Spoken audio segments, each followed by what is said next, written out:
Please go ahead. We are live now. Okay, thank you, Espal. Good morning, all of you. This is Nahid Alam from ASOCHAM. I'm heading IPR department ASOCHAM. Thank you so much for joining us for this important webinar. And now I request Hemang to do a welcome address and also introduce the speakers. Thank you, Hemang. Over to you. Sure. Thank you so much, Nahid. Good morning to everyone who's here. Hope all is safe and fine at your respective ends. As a country, we are going through a lot of trials and tribulations. So, I think I trust the words that this too shall pass. That's the only thing we can do. And please be of as much help to each other. Now, with the theme for today, IPR best practices for innovators. See, the only way out of any crisis, whether it's your business crisis or anything, is out of innovation. Innovation has helped us through the ages, and it's the only way forward.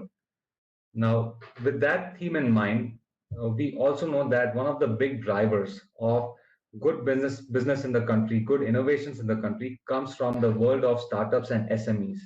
I personally come from a business family, what you would call as traditionally small businesses in the wholesale markets. They all innovated in their own respective ways, but there were certain things which I saw wherein they failed to capture any of their innovations, and they didn't profit from it. They profited from their business sense or business acumen, but not from intellectual property. So I have a personal connection with how IP can really benefit, and now having worked for a company that deeply values innovation, I know how much of a difference it can make, to especially the tech world. Now, along with me today, there are several distinguished guests. So let me just give a brief background and welcome them all today. First, we have Mr. Jitesh Chaudhary. He is the director for CDAC, which is the Center for Development of Advanced Computing at Silchar. He brings an interesting product management experience with a strong background in embedded systems and hardware. We also have Dr. Vinita Jindal, who is the Chief IP Manager for Technology and Management at BIRAC. BIRAC is one of India's leading biotech research institutes. They encourage so much innovation, and I'll tell you briefly later about the work that we are doing with startups, and we actually get a fair amount of startups that have been seeded by BIRAC, and then they are advancing and taking that up to market. We are also joined here by Mr. Jatin Trivedi, who is a fellow co-chair with me at the National IPR Council at ASOCHAM. He is also a senior partner at a very respected IP firm, YJ Trivedi and Company. Mr. Trivedi has written a bunch of books on IPR law and practices, and also, a lot of his work, is tied with startups and SMEs. We have Mr. Balwant Rawat, who is an IP leader and innovation management at Daimler. He's a dear friend. I've been interacting with him over the years, and I know how much he's passionate about increasing innovation at Daimler, and especially if you're familiar with the cars that Daimler produces, most notably Mercedes, but of course other areas also. Balwant has been recognized as amongst the world's leading IP strategists by IM Strategy 300 for the past 3 consecutive years, and I'm sure for many more years to come. Finally, we are joined by Dr. Anurag Agarwal, who is a professor at IIM Ahmedabad. He's a recipient of their Marti Manaraya Gurunath Outstanding Teacher Award. He has published a bunch of books. I'm familiar with his work, on business and intellectual property, and I especially highlight the portions where he brings up this fictitious place of Anarabad, but he ties the world of IP and how startups and entrepreneurs can think about that in a very easy to digest manner. So having said that, and finally, I am Dr. Hemang Shah. I work for Qualcomm India, and my chief responsibilities are to work with startups in the area of IoT, especially where they are solving problems using mobile edge compute, and they are using advanced AI techniques. Over the years, our program has incubated 65 startups. About a third of them have gone on and launched commercial products. Cumulatively, they've raised more than $80 million in funding. And most importantly for me, they have filed for close to 200 patents, majority of them being filed first in India. And then the market for these companies who innovate out of India is not just India. The market for them is the world. So they're actually filing their patents in rest of the countries in the world also. Now, when we started working with startups on IP, we realized that there was an awareness gap. Some of them were quite aware, they had received good mentorship, but a large number of them did not receive the IP guidance in a practical and easy to digest manner. So we partnered, with NLU Delhi and with DPIIT to launch a program called as L2 Pro. And if you just give me a minute, I'll just pull up my slides and kind of tell you very briefly what that program is about. And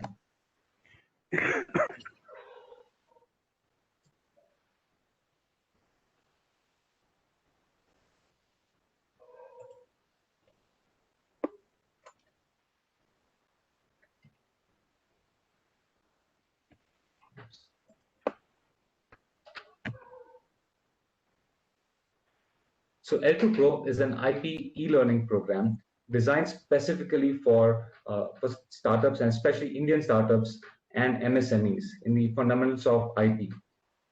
Now, IP can bring you many benefits. There are I have hands-on experience in the area of patenting, especially with high-tech startups. But startups today are contributing to IP in a number of domains, especially copyrights, trademarks, and most importantly, our goal is that IP should be a core aspect of your business strategy. It starts with R&D, and that's the origin of it. But quickly, R&D translates into how you enter the market, and IP plays a significant part over there. The program is designed into three sections or three levels. We have the basic level, the intermediate, and advanced, where we cover various aspects. Now, if you're a startup, I highly recommend you to go through the basic section. And of course, I'm sure as you go through the course, you'll find yourself more and more curious. So you'll start delving a bit deeper. Now, why is it relevant for startups and how is it? Well, we realize that startups today, may not necessarily need to go through a typical IP textbook. So the way we design the content is to help startups, especially the CTOs. If you're a founder, if you're the CEO of your company, you'll find this material very easy to digest. It's visually appealing. There are quizzes in between which will prompt you and just quickly test your knowledge. And for the folks who really want to put their knowledge to test, there are assessments at the end of each level, wherein if you pass it successfully, you'll get a certificate on the spot issued by DPIIT CPAM, by NLU Delhi, and Qualcomm. Now, the course is completely free of charge. You can access it on your web browser or on your tablet, through l2proindia.com, or you can search for it on the Play Store or iOS Store. Just search for L2 Pro India. As I mentioned, it's completely free, and you can download it for offline viewing also. These are the partners who contributed to L2 Pro. We've been working with startups since 2016, and the learnings are from a very practical perspective. So really hope that all of you, take advantage of this program, try it out, and let us know of your feedback. With that said, let's learn from the experts and the distinguished speakers that we have here today. So let me now invite Mr. Jitesh Chaudhary, and over to you, sir. I'll stop my sharing. Thank you, Emma. Good morning, everyone. Emma, can I get the host rights to share my screen? Go ahead, sir. Go ahead, sir.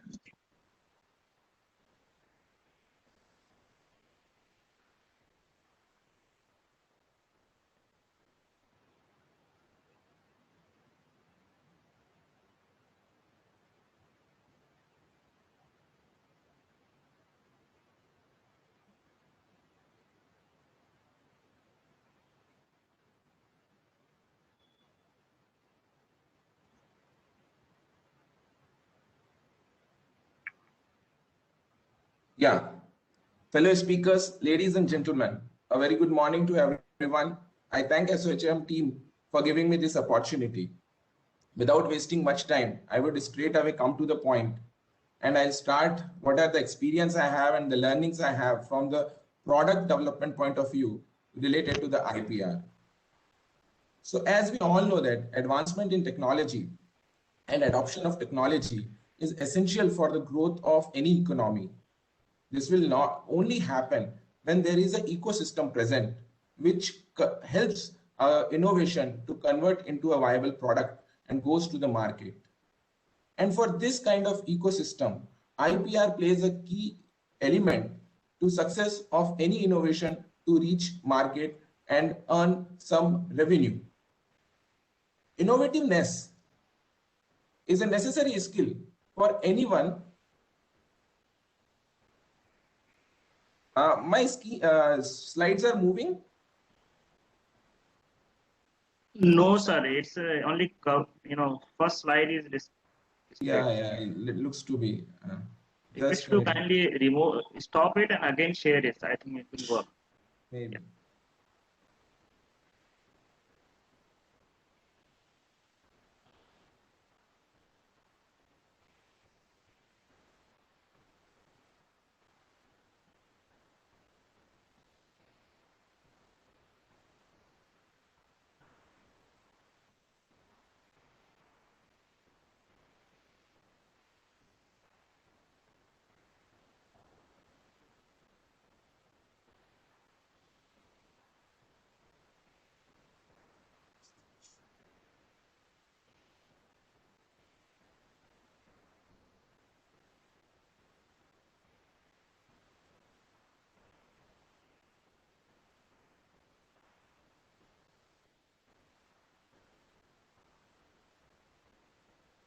Seems there is a problem.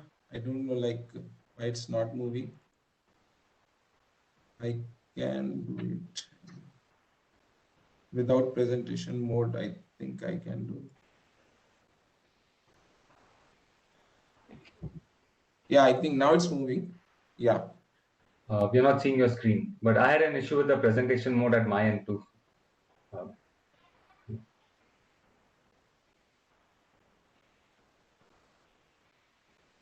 Yeah, good. Now it's moving, right? Yes. Yes, it's moving now. Yeah. Thanks for patience.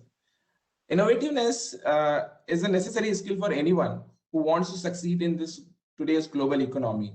And for that purpose only, every year, the World Intellectual Property Organization issues a Global Innovation Index to showcase how the countries are standing on the front of innovation. And you can see they are categorized in 8 different categories, and in none of them, as a India, we are standing in top 3. One step ahead, if we see the factors which are recommended by the World Economic Forums, which are which we can say essential factors for measuring the innovation of any country compared to the global market. So we are not near to any of the leading countries like China and US. We are on an average on all these 6 parameters, we are lagging by almost 50%. But despite of all these deficiencies, globally, Indian startup ecosystem stands third. And this is because of the venture capital and private equity investors who played a critical role in the pushing this startup ecosystem. Almost 72% of the startups are in the area of metropolitan like Bangalore, Delhi, Mumbai, Hyderabad, which has a good infrastructure and a good manpower pool.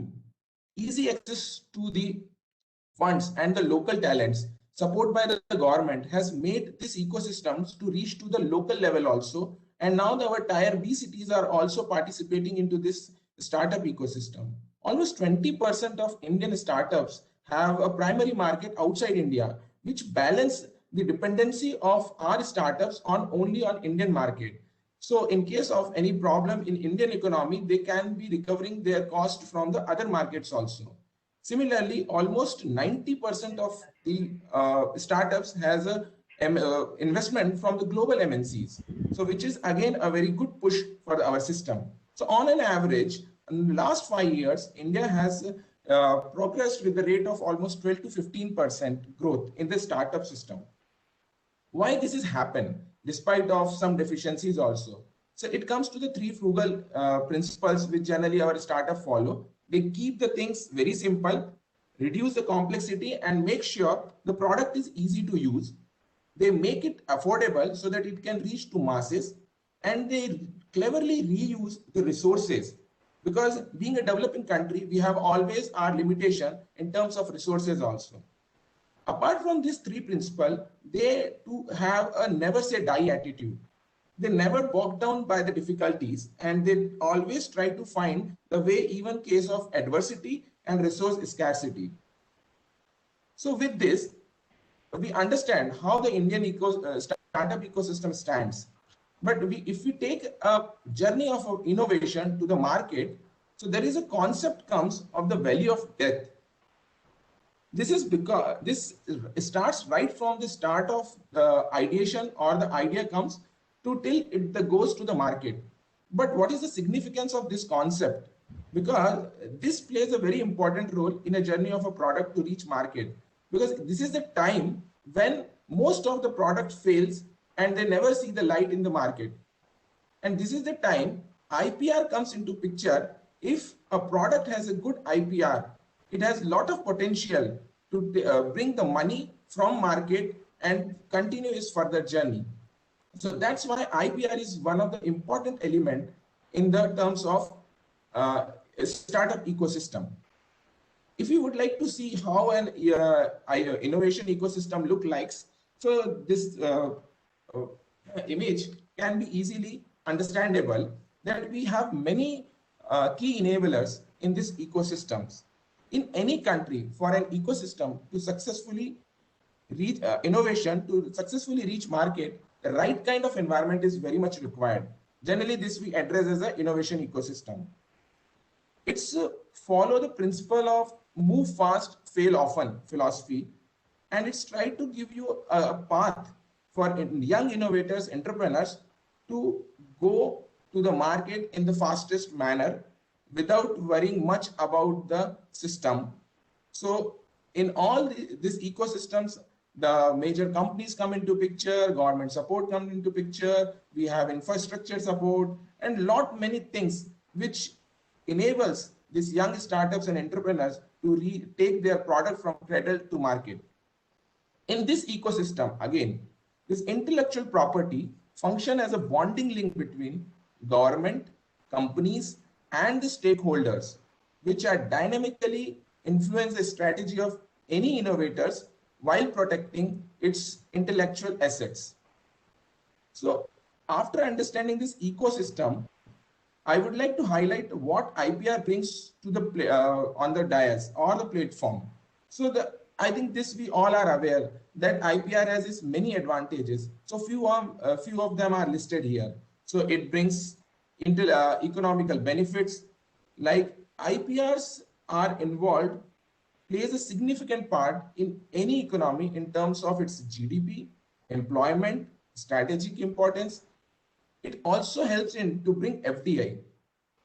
Not only the monetary benefit, it also promotes the innovation. It's encouraged the society to innovate different products and make the society more advanced and developed. As well as it helps the startups or the companies to monetize their innovations in terms of revenue by licensing their products or the intellectual assets, and further grow by developing newer products. It also helps MSMEs. It has been reported in many surveys that the MSMEs which have the IPR with them, they progress much better than compared to the MSMEs which don't have any kind of IPRs. And finally, it benefits consumers and society.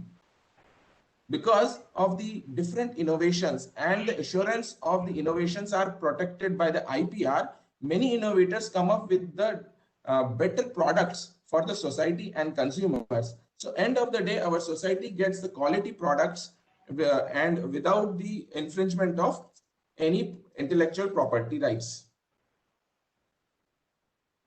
When it comes to the challenges of in the IPR ecosystem, these challenges are from the point of view a typical innovator, how he thinks and what kind of difficulty he faces. So if we see, the first point is always the cost. What will be the cost of filing a IPR and how to cope up with that burden? Then second will be the lack of IP assets. The innovation has some innovativeness, but it is not sure whether it can be a valuable IP asset or not. Because tomorrow, after investing the money for the IPR also, if they not get return, so that will not be fruitful for them. Again, the entire process of getting IPR is a very long duration. So that also affects the process of innovation or to go to market sometimes with the product. The lack of enough role models and the low returns on innovations, as I pointed out in the second part again. So that all these things make sometimes the innovators discouraged not to go for IPR. The instances of misinformation. Many times the innovators don't have the proper information related to their product itself and how to file the IPR. And they try different methods to get the IPR. In that process, they may end up with the huge expenditure in this process. Then the lack of capital to fight infringement in case if they are having such kind of any suits. And finally, the lack of awareness. So that's how these programs like LP2 Pro will help young innovators. Now, how to tackle these challenges? So the first thing which we can always consider is take the professional helps. It's not that simple that filing an application will get you the IPR. It's the technicalities which be written on the application in a certain manner, in a certain fashion with the language which is understandable by the patent office, so that we get these innovations get IPR without wasting much time. Otherwise, redrafting a patent application right from the it takes a lot of amount instead of going for a professional help from at the start itself. The second one is that what your intellectual property brings to you. So before going for any IPR, we have to understand, are we need that IPR or I am going to get what out of this? So again, sometimes the innovators are not understand in which category it falls, whether it's a patent, whether it's a copyright, whether it's a trademark. So those kind of information is also very much required for them. Then defining objective, what to achieve from your IP. So which I already told that sometimes we himself are, as an innovator, we're not aware what our IP brings to us, or maybe just we think there is something innovativeness, let's go for IPR. So this should not be the case. Again, if we have an IP which should be protected, it should be protected as soon as possible. Because if we delay the things, tomorrow someone else will come up with that idea and your innovation will be in doldrums. You may not reach to the market at the right time. Sometimes it also happens that your idea not falls into the category of patent or in the copyright or something, but you have something unique in your product. So that can be protected as a trademark. So you have an option of going for a trademark. Then again, there is a approach should be realistic, because there are, for any product, we have to take IPRs in individual countries, or depends upon the treaty between the different countries. So it is not possible that a product can be patented at all the platforms across the world. So our approach should be realistic. Where my market is more, I should go with my IPR into that market, lest I should leave, because this will take a lot of money and time.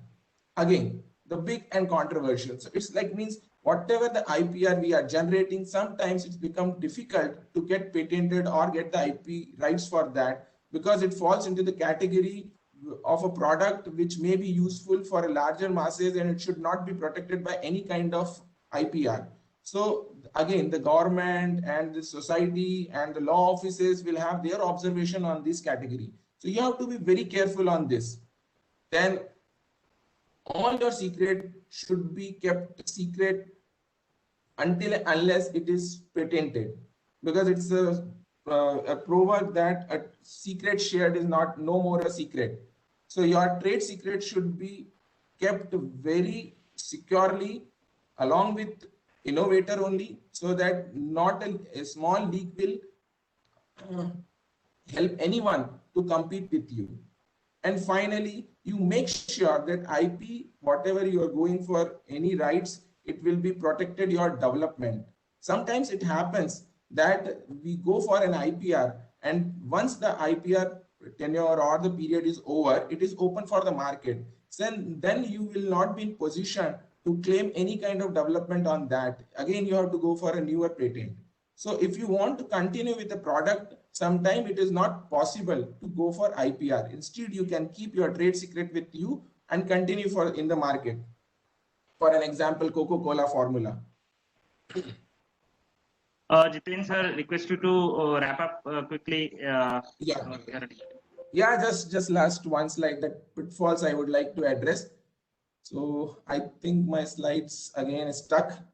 Okay, I think my slides are stuck, but I would like to highlight this few pitfalls which generally startups fall into that startups should bear in mind the importance of confidentiality and put in place measures to protect confidential information internally and externally. Another important pitfall, they follow the delayed strategy. They're busy in the development, and in that process, they forget to take the patent for their product, and someone will else come up with that protection and lose the market. And finally, the last one, the startup needs to be mindful who owns the IP rights. Sometimes it happens because of the collaboration, the IP rights goes with the collaborator instead of the innovator himself. So those kind of things also we have to address. So as the time is running off and my slides are also not moving, sorry for that. So I just would like to conclude with a few statements about the IPR, that IPR system plays a significant role in helping business to gain and retain the advantage. So IPR system should be in place in this competitive and innovative worlds. Thank you. चलेगा कोई नहीं, मैं मेरे खत्म होते तो मैं ले लूंगा। तो कितने पेटेंट्स हैं आप पे, काउंट किए थे क्या?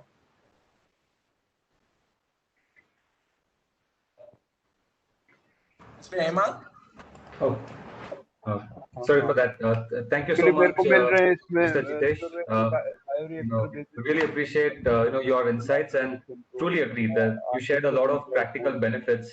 And I like the idea, especially that how startups should think of, here's when I can go for patenting, here's when I have to let's keep it within the company until the timing is right.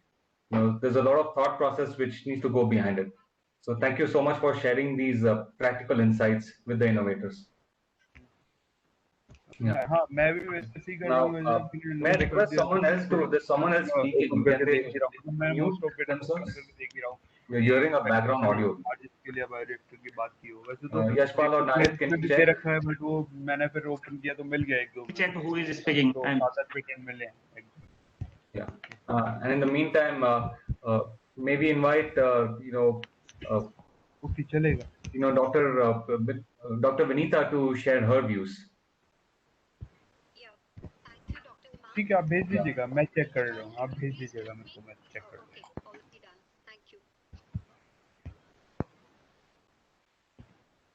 Okay, screenshot भी नहीं आएगा क्या?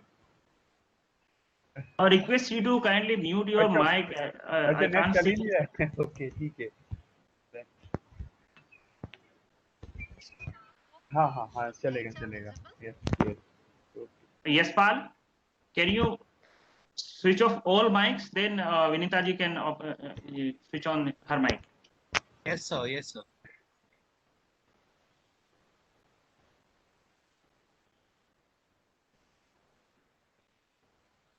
Vinita ji, over to you. Please switch on your mic and over to you. Am I audible? Yes, you are. Okay. Thank you. Good morning, everyone. And many thanks for giving me. Your voice is very low. Vinita ji, we can't hear you properly. Okay. I hope now it is more clear. It's still very low. Hemant, could you hear her properly? And I could hear her. Okay. Go ahead. But it looks like others are also facing him, because there was one or two comments from the chat box which I saw. Yes. So I'm not sure. Now, I mean, I'm sitting in front of the system and it is very close to me, but I hope I'm audible. I think you need to come closer to your mic, ma'am, because the voice is very visible. Nobody, even audience, can't hear. They are. Better now? Yashpal, is it better? Still, we can't hear you.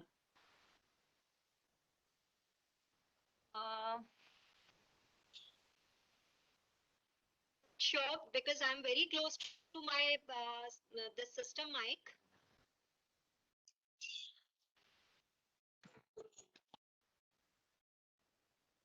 Still, I think there is some problem with microphone. Meanwhile, I would suggest, can you log off and again log in, so that in between we can invite other speaker to speak, and you can come back. Then we will invite you. Sure. Hemang, over to you. Please invite next speaker so that we can. Sure. Mr. Jatin, are you online? Sorry for this, I guess, change of plans, but if you're available. Yeah, Hemang, that's not a problem. I can take it over. Great. I can understand the technical glitch. Can someone allow me to share the PPT, please? Go ahead, sir. Yes, please. Thank you.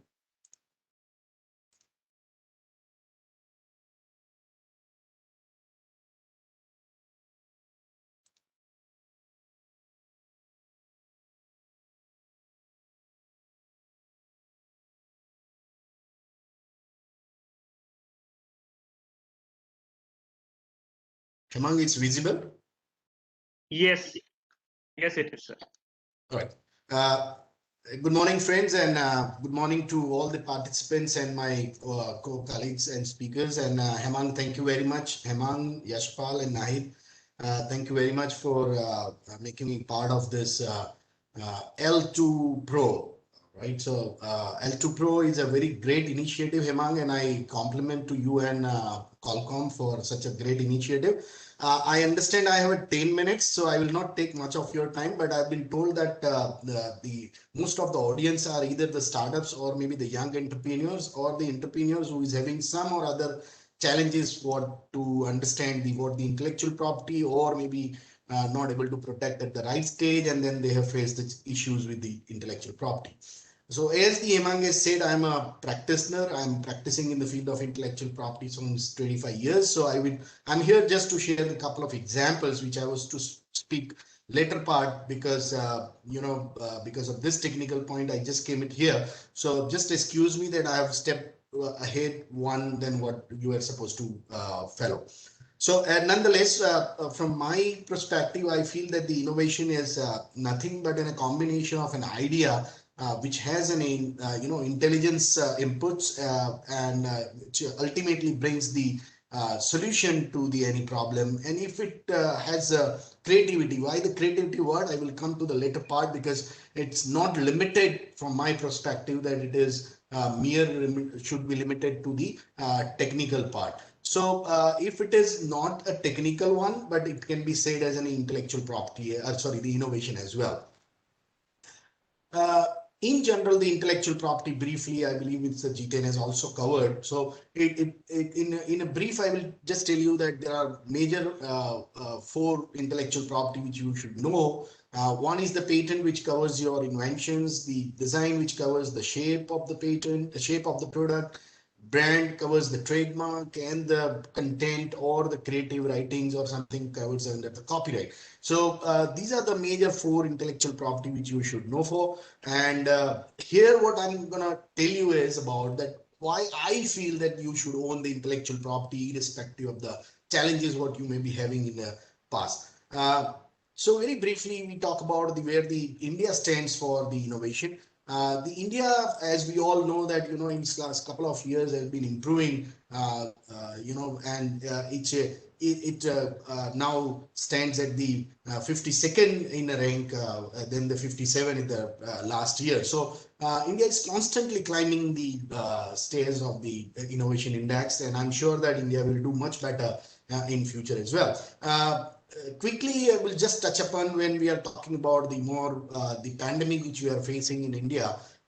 If I remember some time back, Mr. Bill Gates have said about the India. He stated that I just summarized here is that he recently said about that India is capable of not only developing the COVID vaccines, but it is also capable for reaching out to the world with the production. So that's the strength of the India in terms of the innovation and in terms of the production as well. So this testifies that the India has a huge potential, and globally India is also known for the innovation as well, and which we have seen in the global innovation index as well. So in a nutshell, the intellectual property is nothing but an idea converted into the protectable rights, right? So any idea, be it in a form of, as I said, be it in a form of a technology, be it in a form of a shape, be it in form of a name, any idea which is there, which is converted into the statutory rights, then or a protectable rights, then it turns out to be an intellectual property. But in some of the cases, the intellectual property are detached from the rights, and many of the unique ideas which is associated or attached with the product are not protected under the patent law or a design law or any other law existing in India. But yes, it is called as an intellectual property. It may not be intellectual property rights. Right. So ideally, I would like to give an example where I personally see that in such small product which every day we use it, and it has all the full intellectual property into it. Like if you look at the example of the pen, which comprise of the patent, the nib is patented, which is allow you to write smoothly in comparison to the other products. It has aesthetic look that comprise the design. It has written the Parker or the brand, which is written in a very stylized manner, which is eye-catchy, and that's a copyright. And the name and logo of the product per se is something which is trademarking. Not going much into it, I'm just coming to the advantage, because I want you guys to know what the advantage of intellectual property and why you should indulge into the protecting your intellectual property. Mind it here that obtaining an intellectual property is a really smooth process now, and fortunately India has in last decade, at least in 5 years, I've seen and I've witnessed that the intellectual property system, the ecosystem in a country has improved in many folds, right? So I do recommend strongly that you should acquire the intellectual property right for any innovations which you bring it in the world, right? So if you look into the advantage of the intellectual property is it's protect the genuine business assets. That may be either the integrated part of the core system, or maybe a strategy of the business, or an overall long-term viability of the product. It also safeguards against the competitors, and that's what I believe Mr. Jiten has already covered out, that it safeguards against the competitors from using the for the market share, right? So it increases your market share as well. As I said, it here is that it prevents the competitor from infringing and counterfeiting a innovative product or a unique services which you bring into the world, right? So it creates a barrier, a legal barrier which you can enforce before the code of law. Creating a corporate identity, because if you look at to the Apple, right, versus any other phone, right? So we know that Apple has its own reputation of bringing the innovation or maybe innovative product in the world, and rightly Hemang is here, and he also acknowledged that the Qualcomm is constantly bringing the new innovation in the world. So Qualcomm is also known for the unique technology and patented products or ideas bringing in the world, right? So the best part, what I personally feel, is that as a startup, as a young entrepreneur, it allows you to negotiate at the licensing or a franchisee stage or any contractual agreements which you are entering into, which are IP based, like it may be of manufacturing, it may be of selling, it may be of distributing in the world, and that's where you get an added advantage to negotiate if you rightly holds the intellectual property in your hand. Majorly the startups or maybe the young entrepreneurs, or maybe even the big enterprises as well, are looking for attracting segments into the investors and finance. I personally feel that and I have witnessed in some of the cases that if you have right intellectual property, very well managed and rightly protected, then the investor gives the priority to such ventures to invest into it. We should not forget that it gives you a different market access. Like it's a completely new market because it's a new product altogether. All right. According to one survey which I was referring, is that the IP initiative industries is established and generate 72% of more value added per employee. So that is something as an entrepreneur you will be more keen for looking at.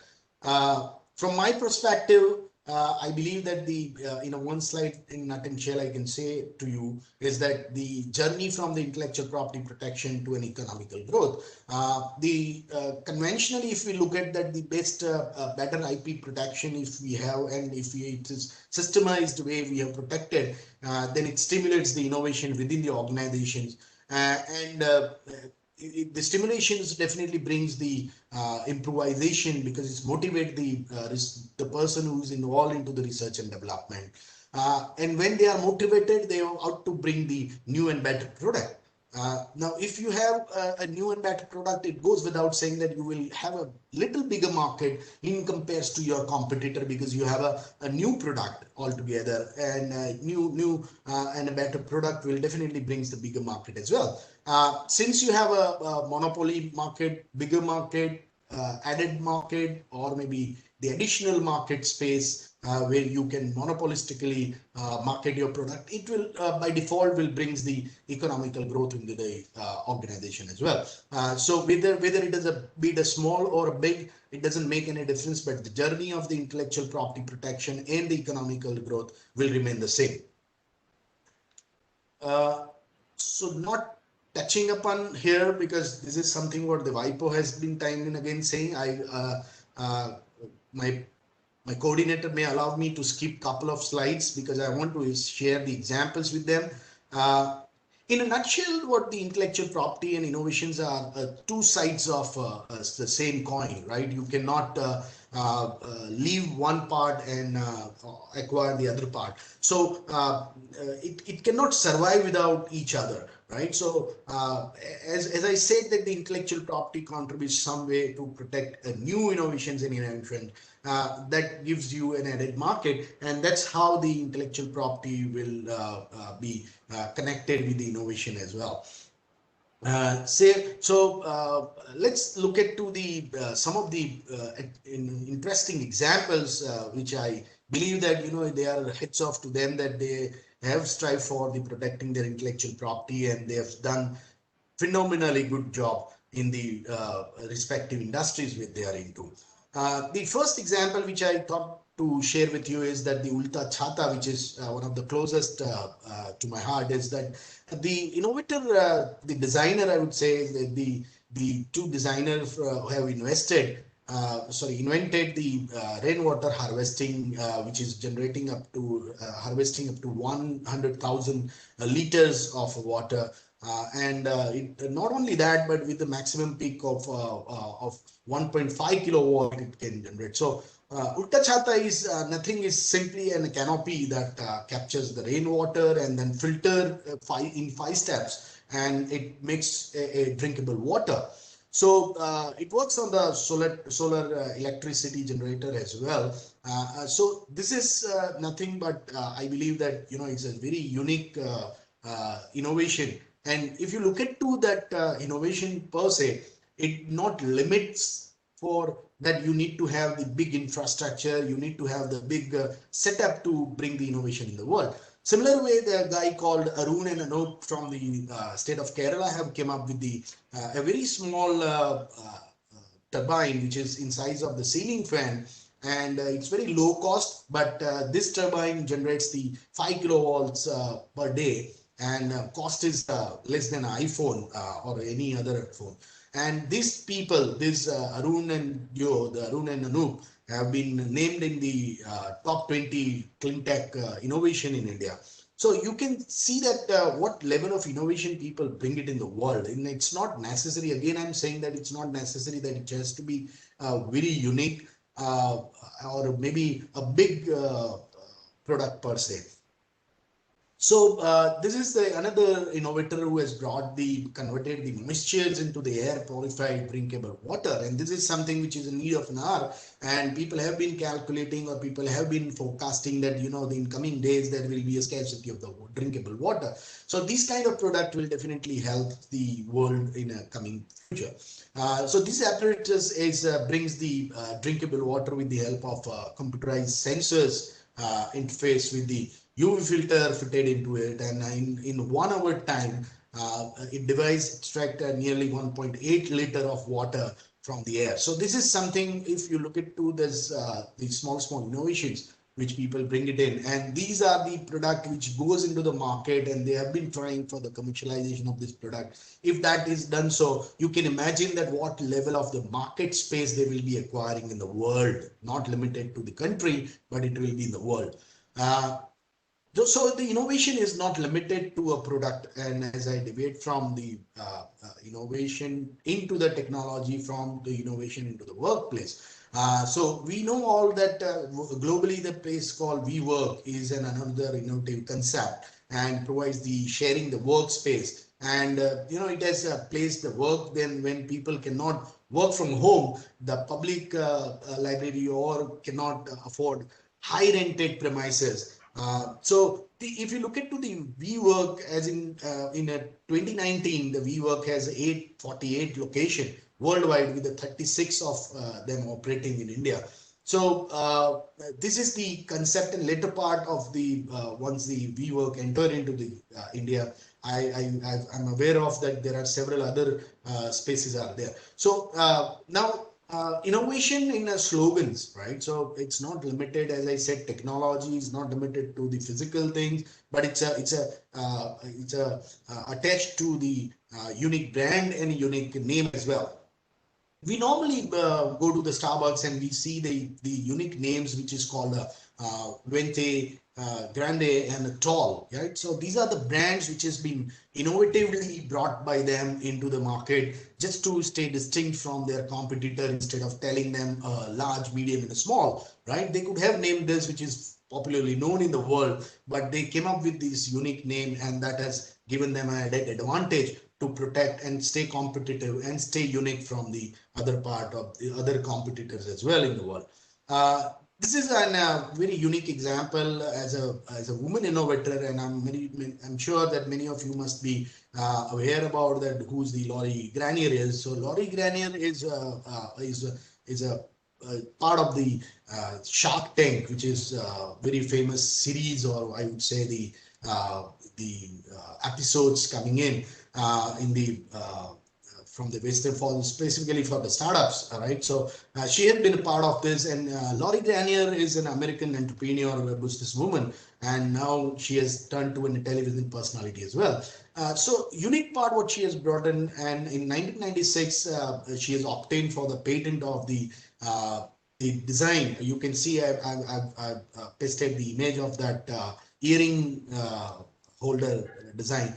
So this design has become so popular, and she got a patent for it. And she has not restricted her business activity for herself, but she has licensed this product to several multinational stores, multi outlets in United States. And today, if you look at it, she has more than 400 products and having 100 million of net worth with the 120 US and international patent as well. So as I said, that the innovation is not something which you need to only create, but here is the example that you can lease it out, you can license it out, and you can make the business out of it if it is well protected. The last example I will take in, which is again, Jatin bhai, sorry, I think we are out of time. So just a last slide, Hemant. Yeah, sure. thank you. Yeah, so this is the example which I would like to share with you is that the Kodak has come up with the has declared the bankruptcy, and sometime in the 2011 and in 2013, as a part of their bankruptcy sale, the Kodak sold the several their innovative patents to the companies like Microsoft, Samsung, Adobe Systems, and Apple and others. The patent sale worth of $525 million, and they could come out from the bankruptcy. So this is the example where the intellectual property is not only helps you in good time of yours, but even you're in a bad part of the economical side, then is also helps you there. So thank you very much, Hemang, for giving me an extension period, and I thanks to the audience. I'm sure I would have spared some more time with you, but time is constrained, and I respect that. So thank you very much. Sure. Thank you, Mr. Jatin. That was actually really insightful, and I think what really helped were the examples and a variety of examples. And I'm particularly curious about this Utchata. I think it's a really remarkable thing, especially in our country where water harvesting can make a huge difference. So thanks so much for sharing your insights. And let me ask if Dr. Vinita is back online, and if possible, we can hear her thoughts. Can you hear me now? Yes, I can hear you. Yeah, I guess over to you, ma'am. If you can help me in sharing the slides.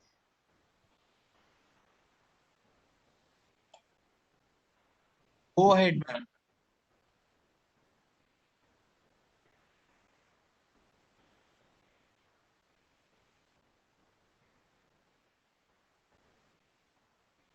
Yeah, sorry about the technical glitches. And first of all, good morning, everyone. And thank you for giving me this opportunity. So let me very briefly mention about what are the important considerations and the best practices that any innovator should or maybe a startup should keep while developing any product, or if they are developing a services. So what are the important considerations they should keep in mind? We all, are aware of this innovation cycle, and we must have seen this innovation cycle in some way. So, any startup or any innovator, when they actually start the innovation process or innovation cycle, they come up, they have some idea, they want to pursue their idea. So, so during this ideation process, how they, start developing their product, how they think about their product and services development. And within this process, what happens, because they gather and they collect a lot of information, maybe from the internet, from the literatures, from any other sources. So when they collect this information to pursue their idea and to develop some product, they come up with a lot of knowledge, a lot of information. And during this process, they also identify, they also come up with some intangible assets, which are very important and very crucial to have these intangible assets when they develop some products and services. So as soon as they identify what are these intangible assets and how they are able to protect them, they are able to generate, or they are able to come up with the protection of these intangible assets, and they might be able to generate revenue with the help of these intangible assets by way of protecting them. And we also aware of the fact that all these startups, all the companies who are working in this innovation cycle or innovation process, they always face several kind of issues, which could be hiring of the qualified personnel, how to raise capital, and how to protect the intangible assets. And we also know that these intellectual properties are the most valuable asset for a technology startup. So it becomes very essential uh, for the startup to protect them, because in somewhere, and they might be getting, or they might be approaching to the venture capitalists for obtaining the fundings. also these protecting the intellectual property rights, they will also be able to prevent their competitors from unfairly competing with them. So we all know what is the intellectual property rights, and Mr. Jitesh and Mr. Jatin has already they have already covered a lot of content. So quickly, if I am able to explain about what is intellectual property, so it is basically creation of mind or the human intellect, which actually results in the useful invention, and it could be anything. Anything could be means like literary and artistic work. It could be design, it could be symbol, name, and images.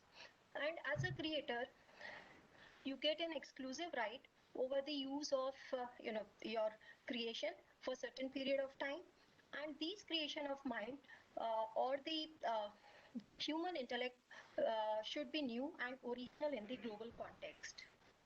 So when we talk about the intellectual property, we always think about the property. So when we are saying it is a property, we always think about ownership. And this property cannot be used without the permission of the owner. So it means we need to have a permission. So permission required to use any kind of property. Similarly, in case of intellectual property, if you protect them, then you always need to have a permission from the owner. So these intellectual property rights are exclusive rights, and these are awarded for a fixed period of time, and after the expiry of this protection time, anyone can use these intellectual property without the permission of the owner. So if we see what are the important or the key features of all forms of intellectual property rights, these can be sold, these can be bought, you can rent it out, and you can also pass under a will, and these can also be assigned to someone else. So we all know about how they behave or what is the different nature of the IPR. They are generally time bound. Also, they are territorial. If you file a patent application or if you protect your trademark application in India, it will remain applicable only in India. It should be original, it should be new or novel, and it should have some industrial application.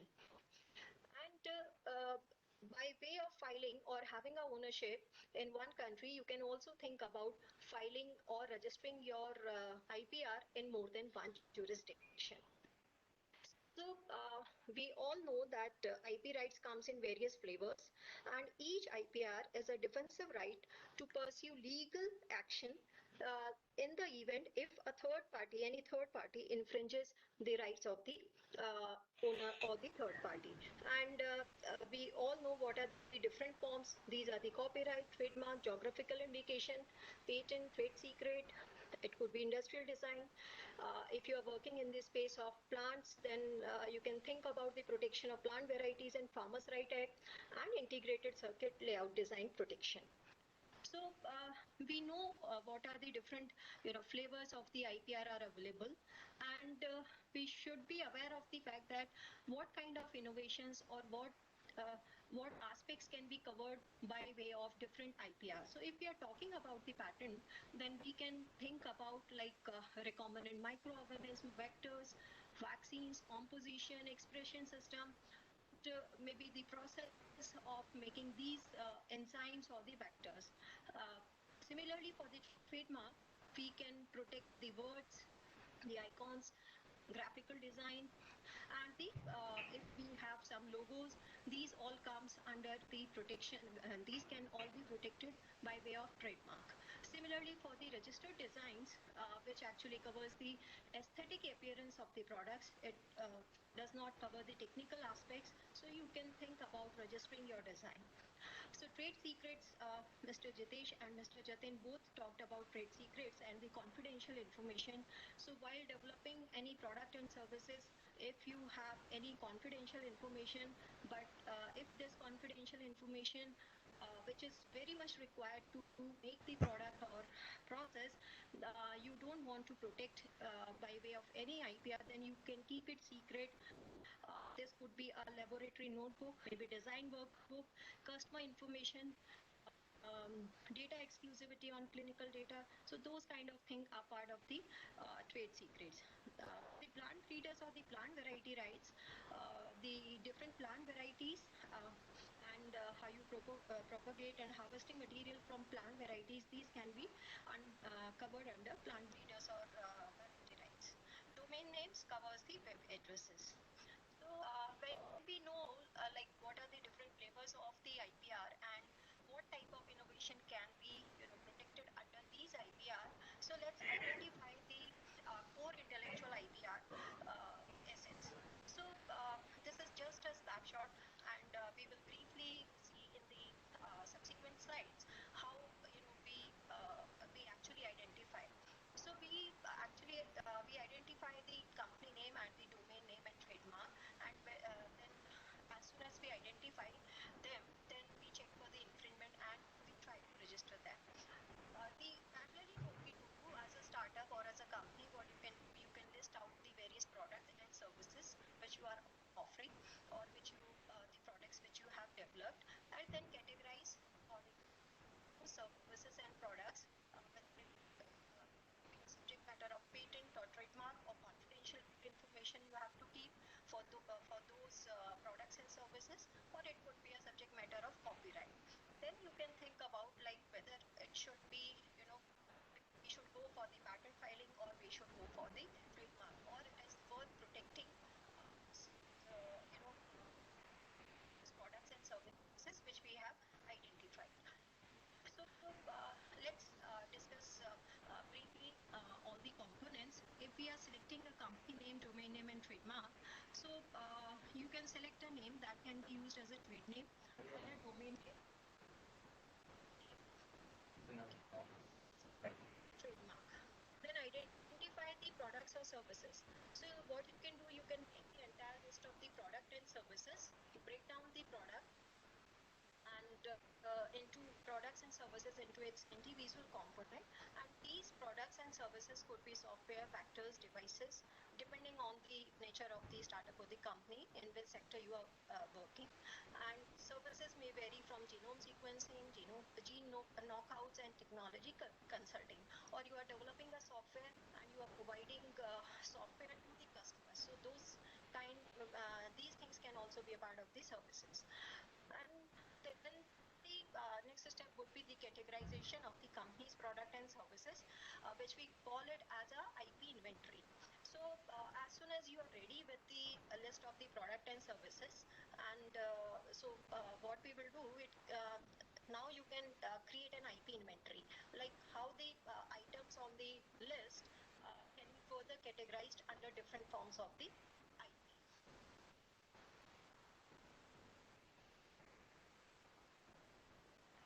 So the another important component within this process of the identification is assess different IP protection that might be eligible. So first you have to check whether the goods and services or the products and services can qualify for a patent or not. So to qualify for a patent, you have to check for the patentability criteria, which includes the novelty, inventive step and industrial application. And we all know that patent they are important as they play an important role in the entire technology life cycle, starting from the initial research, development and diffusion, and even you can think about licensing to the third parties to expand the financial gains. Now you can assess the potential, having the potential trademark, and then you can think about registering. You can start with the company name to register as a trademark, and domain name can be a part of it. Similarly, for identification, or you can assess about the potential copyright, where you can think about having a copyright in your products and services. And copyrighted material, this work is covered mostly in books, music, paintings, technical drawings, computer programs, software, databases. These could be a part of the copyright registration or copyright protection. Dr. Vinita, may I request you to wrap up within a minute, if possible? Yeah, sure. Thank you. Sure. Similarly, for the confidential information, you can have a look on the entire list of the product and services. where you can see or you can assess what are the potential confidential information which can be kept as a trade secret, and you can go through the company document, the procedures, whether they have any commercial value, and also which has not already been disclosed to the public.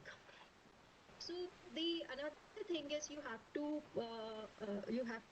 ensure about the novelty, whether whatever IP you have identified, whether it is patent, trademark, copyright, is actually it is novel or not.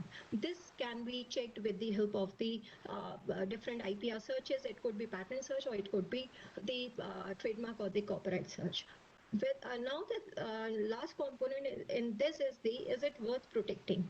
So you can again review the list and identify which items do not need IP protection, and as soon as you are able to identify which are not qualifying the criteria of patent or the trademark or copyright, you can list them differently, and you can categorize them. These are the items which does not need IP protection, and these are the product and services which require the IP protection.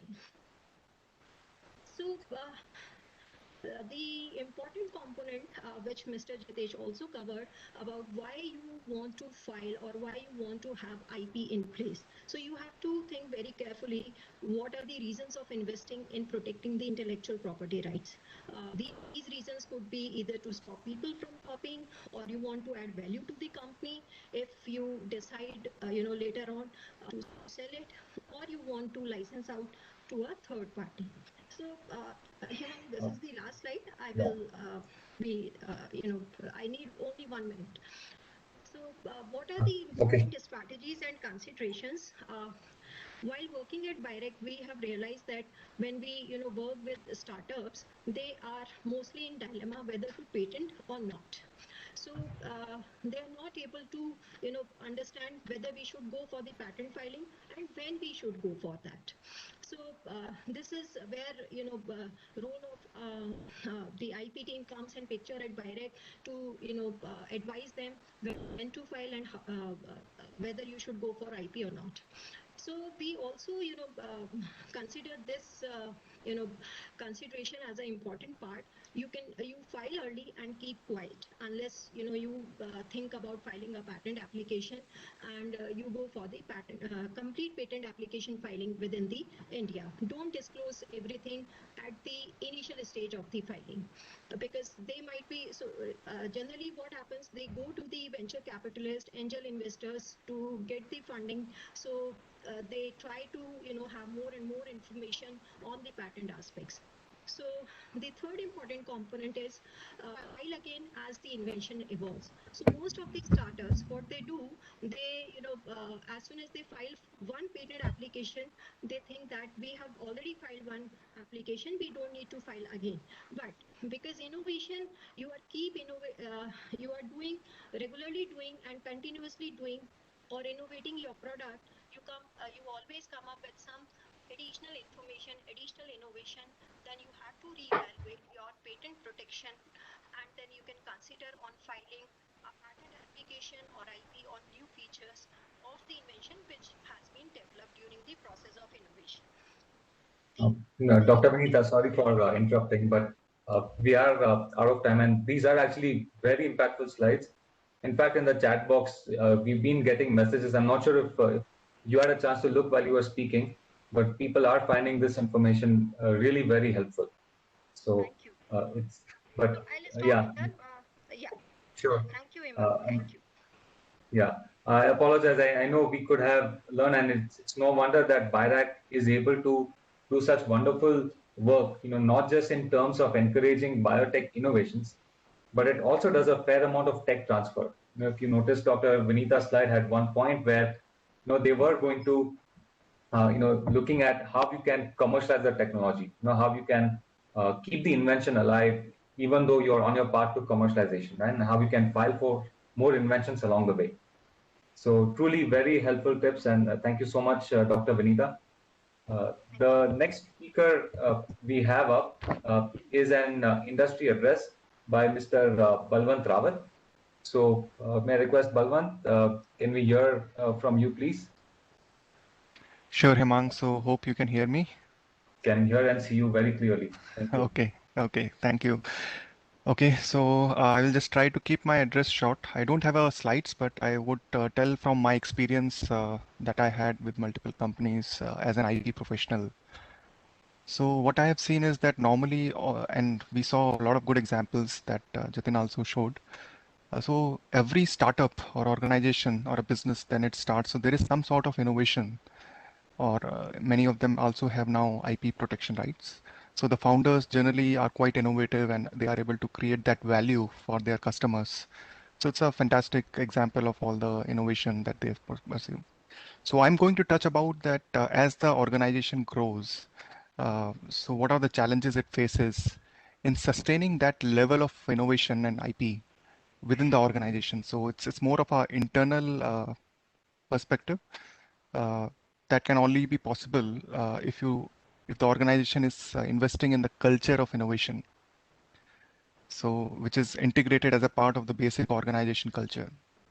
So here the fact is that if we have this culture of innovation, then sustaining innovation is easy, and it's not no longer the few employees within the organization, but each and every employee has a chance to contribute to the organization's innovation goals and strategy. So that would mean that every employee in a company has some basic clarity on why, what, and how of innovation. So why, as in say, why innovate? Why should I go the extra mile beyond my daily job to contribute toward innovation? So what is in it for me? Then coming to so focusing on which opportunities should I invest, or should I give ideas, which should be, of course, aligned to the business strategy, or what are the right problems for the organizations to innovate. So do the employees know about that? And finally, the how. So I have the skill sets, but how can I contribute through ideas, or by giving feedback, or through development, or testing the ideas, or helping each other in the innovation journey? So the challenge becomes for the organizations to channelize the talent of the employees and the energy in the right direction so that the organization stays innovative. And from my experience, that this can happen that if the organization at the early end invest in the right people, process, and tools within the organizations. So generally, there is an important role that the service provider or external IP experts have a role to play once they have ideas in place. So I'm talking about the IP generation part on a sustainable basis. So let me expand a little bit on the people, process, and the tools system. So when I say people, the first and foremost is the leadership, the managers, the founders, to set that right expectation with the employees, to have a vision for innovation, and then in their day-to-day language, they are speaking about or emphasizing the role of innovation and IP. They are also practicing the right behavior, not just what the lip words, but also like encouraging the risk taking, embracing the failures, learning from them, and also most importantly, appreciating the efforts of the employees and the innovators so that the motivation stays. So another important category of people is the experts, the technical experts who can play an important role by not only contributing actively from innovation, but also providing feedback to the other employees. And this feedback should be a constructive feedback, which will help other employees to improvise on the ideas that are given by the people or by the employees. So that is how they can participate in identifying the problems or identifying opportunities by collaboration.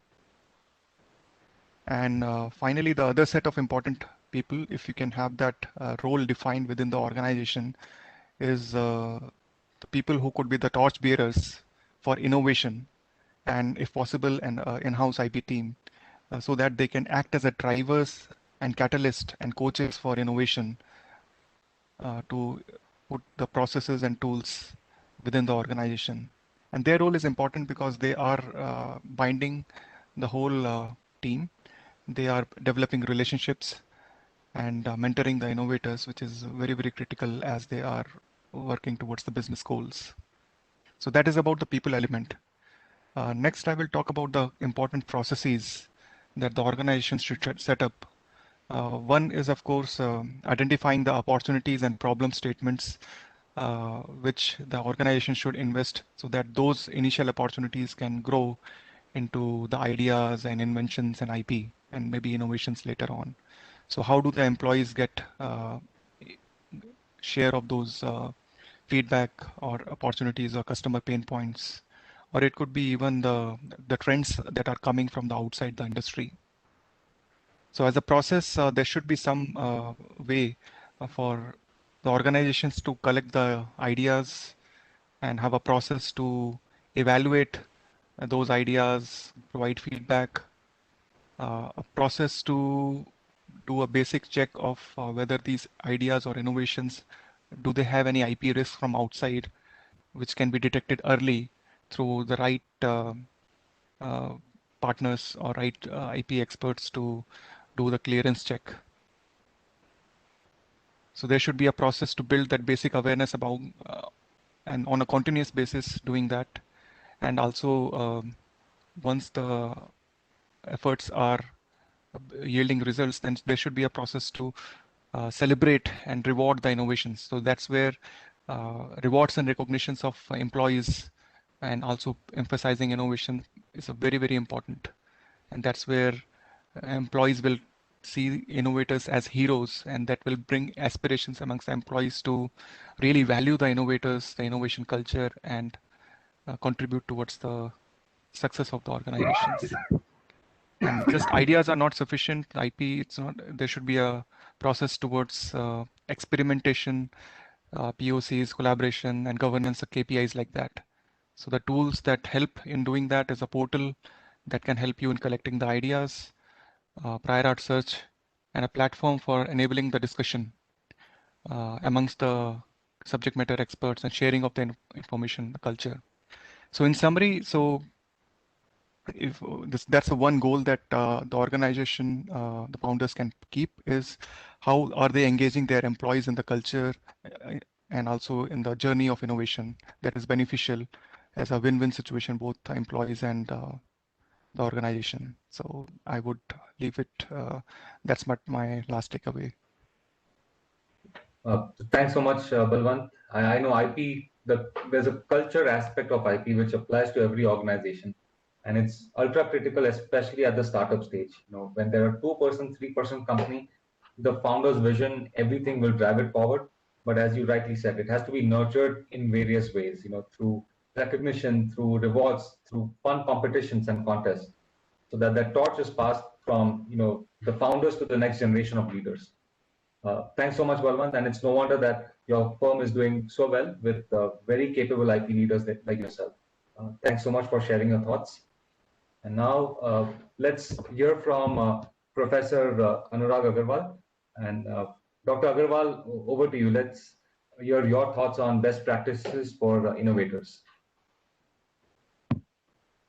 We can't hear you. Thank you very much. Are you able to hear me? Am I audible?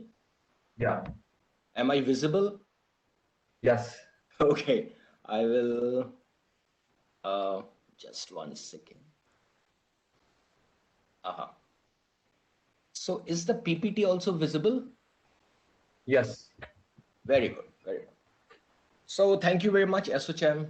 Thank you to co-panelists for a wonderful discussion on IP and what the startups can do about it. Now, I've just put down a couple of thoughts on this slides. So please feel free for any questions if you have in the, maybe to the organizers, and we can answer them. And I'm also available by email. So all the members who are there joining us in this webinar, my email is right there in front of you. You may send me an email later and I can take all those questions. Now, I have been teaching IPR now for almost 25 years. And 10 years ago, I wrote a book, Business and Intellectual Property, published by Random House, under the I Am Ahmedabad series. Now, it has been written basically for business managers, for people who do not have a law background and all. So it would be, if you are interested, you can go through that. But let us try to understand a couple of things. When we talk about startups,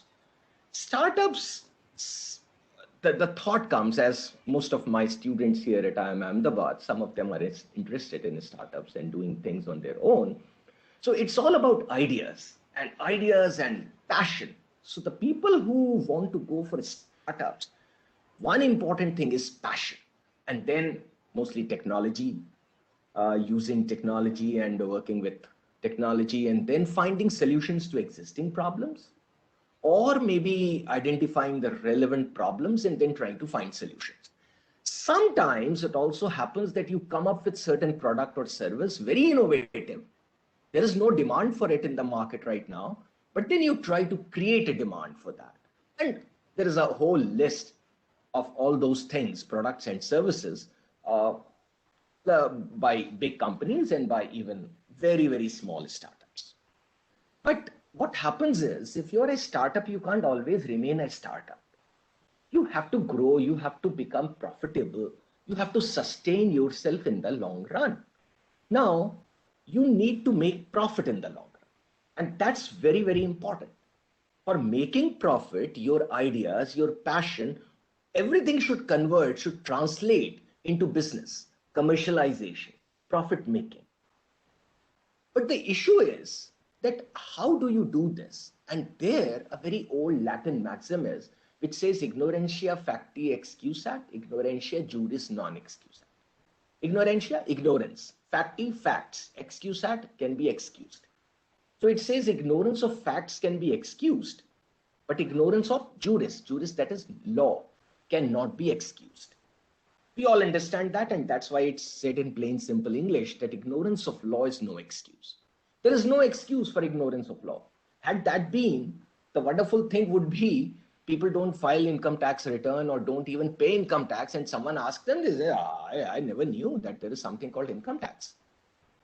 A person kills someone and then he says, I never knew that this is something called murder and we can't kill anyone.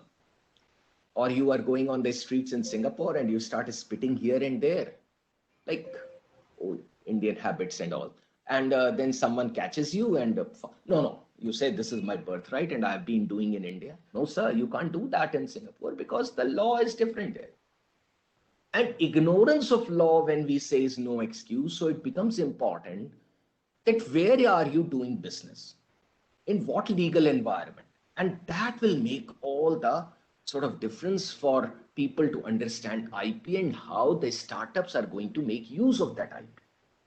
So it is essential to know the IP law, and particularly in the jurisdiction in which you want to do business. When your startup becomes big, as of course, all startups have a dream, an aim, a goal, a purpose to become big and big in the times to come, and you go from one jurisdiction to another jurisdiction and you start becoming a multinational, transnational company, then of course you need to understand the IP law not only in your country, in your jurisdiction, but in other jurisdictions also. For example, huge big companies like Microsoft, Apple, Google, and so on and so forth, you have to know what the law is everywhere in different parts of the world. Like big pharmaceutical companies may get an IP protection, a patent protection in the country in which they are doing business, but maybe, for example, just for example, not in India or not in the country X or Y or Z. So it is essential to know the IPR, at least the basics. What are the different types of IPR? What are the relevant statutes, the different acts and different laws which govern them. But then there is a problem, and typically this problem is with people in startups. And there is a right balance to be achieved. And this is the triangle which I emphasize with my students. And this you can make just like a triangle, and the three corners of this triangle. One is your passion. The passion is for whatever you are doing, whether technology or you are trying to find a solution for something, and you are really passionate about it. You don't want to be disturbed. You don't want to be told that these are your working hours and this is your workplace and this is your workstation. You need to do work like this. No. Mine doesn't work that way for startups and people who are really, really overwhelmed with all those thoughts of finding some solution, finding the right thing to do, or this is my idea, how to take it to the market. So they may work anytime, they may work on any day, or they may not work for a couple of days or weeks or months. They may say, no, I don't feel like, my mind is sort of clogged right now and I may work later. That's all fine. Excuse me. But passion itself, overwhelming of ideas and all that, it's not going to take you anywhere until and unless the second apex of this triangle, the corner, that is business. You try to find some business sense into it, commercialize it, take it to the market, make it successful. Only then you can make profit and remain successful there. And the third is the law. You have to follow the law. You have to remain on the right side of the law. You cannot violate the law. And the problem is that law can be very, very different in different parts of the world, in different jurisdictions. So you need to understand in what legal environment you are doing business. So do I need to know the IPR law? The answer is yes, you need to. How much? At least the basics. And then if you have interest, go further down into it, but at least the basics. Now the next question arises, how to align legal and business strategy. So startups and any business, in fact, or even individuals like you and I, typically we are talking startups and businesses, they must make profit by being on the right side of the law. You have to be on the right side. And your business strategy depends the long term, whatever strategy you are going to formulate, and it depends on the legal environment for doing business. And the legal environment is an essential part of the business environment in which you do business. So whether it is in a country like India, United States, France, Japan, Germany, European Union, United Kingdom, or let's say Saudi Arabia or Sultan of Brunei, or let's say North Korea or South Africa, you need to understand, where am I doing business? Or we forgot China and Russia and other places. So you need to be very, very clear about it, that this is the law and this is the legal periphery which allows me to do business, and I have to be within this legal periphery. So let's say this is straight line, there is a straight line which divides people on the right side of the law and the wrong side of the law. Now what you do is just curve the line and keep on making it, turning it so that it becomes a circle. And this circle is right in front of you, which is the legal periphery. So the closer you are to the center, let's just as an assumption, you are more law abiding. And if you are A, you are quite law abiding and you try to remain as close to the center, but B is also inside the circle and quite complying with the law. But C, you can right now C is outside. And that is what is the interesting aspect. Remember, most of the intellectual property rights, whether patents, I'm not talking about right now trademark, which can be like statutory also, and you can have a right also according to common law, but patents, let's say. So patents, you cannot have on your own. You need to apply to an office, patent office, by different names in different countries. And once the office is satisfied that you have met all the conditions, only then a patent will be granted. Now let us say these B and C are competitors, and C applied for a patent and C was rejected by the patent office, that you cannot get the patent. Now what can C do? Now it depends on the legal environment in which you are doing the business. So let's say it is United States. So C goes to the court and challenges that order and says, look, the patent office has wrongly decided that I cannot get the patent. And it gets the patent, assuming the court allows that. So that is one.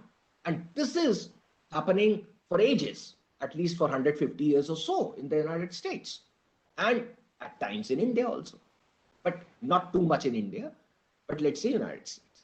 And this happens, whether it was Thomas Alva Edison or others, Henry Ford, or in recent times, number of Amazon and Google, and they keep on, or Apple and let's say Samsung. It was about the design patent, what they call at the design, industrial design. So this is the legal periphery, what C will try to do. Now see the beauty in the next slide.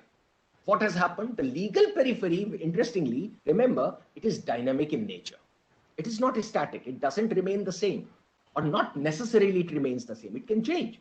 So with a judgment from the courts, and there is a structure of courts right at the top, the Supreme Court US in different countries. The court said, C, you can get the patent. Now, if B is the competitor of C, what B can do? And that is the beauty of legal strategy aligning with business strategy. C goes and challenges B's patent and says the patent which was granted to B was wrongly granted. And when the court decides, yes, we agree with you, so what happens? The patent of B is gone and B is no more within the legal periphery.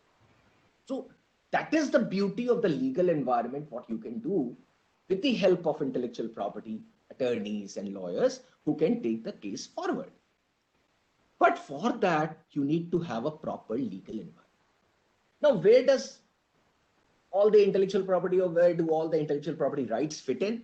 So you need to own them, then commercialize and protect them. Confidentiality is extremely important. You need to identify the right type, whether patent, copyright, trademark, design, geographical indication, confidential information, trade. But then document the things. Whatever you do in your company, firm, by whatever name you call your startup, partnership, but try to document, whether hard copy or electronic, because you may need it as an evidence later on. So the three important takeaways which I am talking about are, number one, know the IPR, at least at the basic level. Then try to understand how it is taking, giving shape to business in your jurisdiction. And then protect your IP and try not to infringe the IP of others. These are the three takeaways which I would like all the people who are in the startups to just remember and follow them. I'm open to questions. Thank you very much. Thank you so much, Dr. Agarwal. This was truly, I mean, very simplistically put, you outlined the right strategy folks should apply. Now, I know we are out of time. Nahid, Yashpal, do we have any time for questions? Yes, we can extend for 5 to 10 minutes. Okay, so let me, in the chat box, I was paying attention to some of the questions which have come in, and I'll open it to I guess, whoever wants to address it. But maybe the first one is what can we as law students do to increase awareness about IPR among potential innovators? Maybe I will take it. Sure. Now, I have been a law teacher to law students and then now business school students, and keep on visiting law universities for, as I said, 25 years or even more. So law students, number one, you need to be understanding what the law is clearly. Now, when you want to convey or communicate the same thing to the innovators, now innovators are typically of two categories, just so many, but let me put it at two categories. Number one, you can say by whatever name you call it, but sophisticated, intelligent, or let's say educated and all that. So they understand what you are talking about. But then there is a large number of innovators. Excuse me, India is a land of villages, farmers, and so on and so forth. If you try to start speaking your legalese and in your language, no, you cannot communicate to them, because they know how to innovate, but they don't know the sophistication and the language you're talking about. So you need to be extremely careful in what forum and to what persons you are speaking. Only then connect with them properly. So if you are speaking to a farmer somewhere in an agricultural farm and he has come up with a fantastic innovation, whether it can be for a plow or any new equipment. So you need to try to understand how to communicate the things to them, and then put it in the right framework and try to educate them. But before that, you need to put yourself in whether this format you need to go or this format. You cannot mix them. That is very, very important. You should be clear about it. Great. Thank you, Dr. Agarwal. Let me read out the next question from Mr. Rabindra Kumar Das to everyone. So I'll paraphrase this question. It's about the fear of an innovator to maintain the confidentiality about their innovation. And a part of Dr. Agarwal's answer, what he just mentioned, covered that. But possibly a question that maybe Mr. Jatin or others can expand on is in the lines of the filing aspects as such. Is there a concern that they need to be worried about, that they file for a patent, and should they be worried about confidentiality from that point onwards?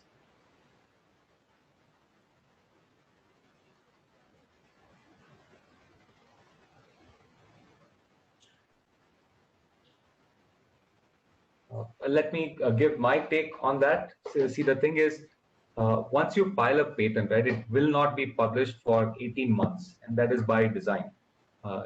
Patents remain hidden from public view until that time, and it's one wonderful thing that especially innovators need to do. So I come across startups and all that before they're going to any external presentation, such as they might be pitching at a competition, or they might be having a product demo. So at that point of time, before that public disclosure, it is always a good practice to at least file a provisional patent application, if patent is the right category, right? If not for a full filing, a provisional patent. Because what that does is it protects your innovation before you disclose it to the public. And should you get any questions with regards to how it exactly works and all that, I believe you are well in the freedom to say that if my work is patent pending, I can only give you certain details from now, and most people will understand why you're saying that. Okay. So there is probably we can take the last question, and maybe Balwant or someone else can answer. This person has an idea for building an Android mobile application. Now they don't know how to build this thing, so they are going to hire or work with freelancers. So how can they protect their idea from essentially being stolen or infringed? So yeah, that's a very valid question and comes across a lot of time, because as a part of innovation, you need to get help from the suppliers or third-party people. So there, during the entering the agreement itself, one needs to clear about how the further development is going to be protected, and based on the innovative contribution that either party is giving, so you can also give credit. So it could be a joint development also, so that it would joint owners also, or if it is a work for hire which happens there, then you can actually make it clarify that whatever the intellectual property is coming, it belongs to the person who is funding the project. So in that case, it's very, very important to make it clear in the beginning itself, so that there are no disputes later on. Great. Thank you so much, Balwant. One last question we can address it just came in is, can we file a patent for a design of a product?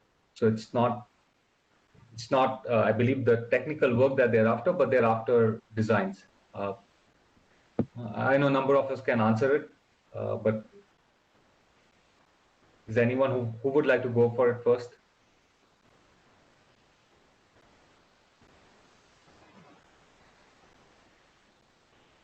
Balwant, do you mind addressing that? Sure. So the design part of it, there are different countries, they deal it differently. So for example, the US and the China, they treat it as a separate category within a patent system itself. So you can file a design patent in those jurisdictions. In India, there is a different category called design rights. So that's where you can also apply. If not, then also copyright is also a loose form of protection that they can do it definitely. But yes, it is possible to protect the designs under the utility designs that are offered by many countries. So depending upon where your invention is going to be commercialized, you can see what are the mechanisms in that country to protect it. Thank you, Balwant, and really you covered all the bases over there.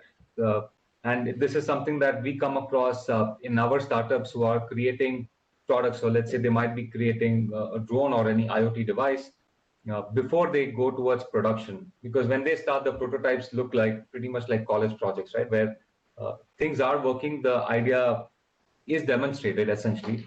But before they actually launch the market in a product, they have to really optimize the design so that their end users can work more comfortably with the device. It looks more visually appealing to them. So industrial design rights do play a very important part. It can be an overlooked part also because that's not on the primary radar for a number of these folks.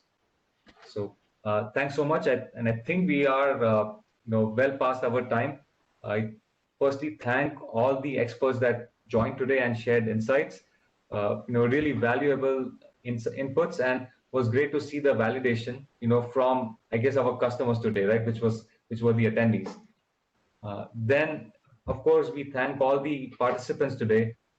Thanks for really being attentive today. These days we have a lot of webinars ongoing, so your time, your presence here shows how much you really value this material, and I hope you have a lot of, I guess, take home or homework to do after you're done attending this session. Thanks so much, ASSOCHAM, for organizing this, and I wish you all a very pleasant day. See you all. Thank you so much. Thank you all. Bye. Thank you very much. Thank you for having me for this.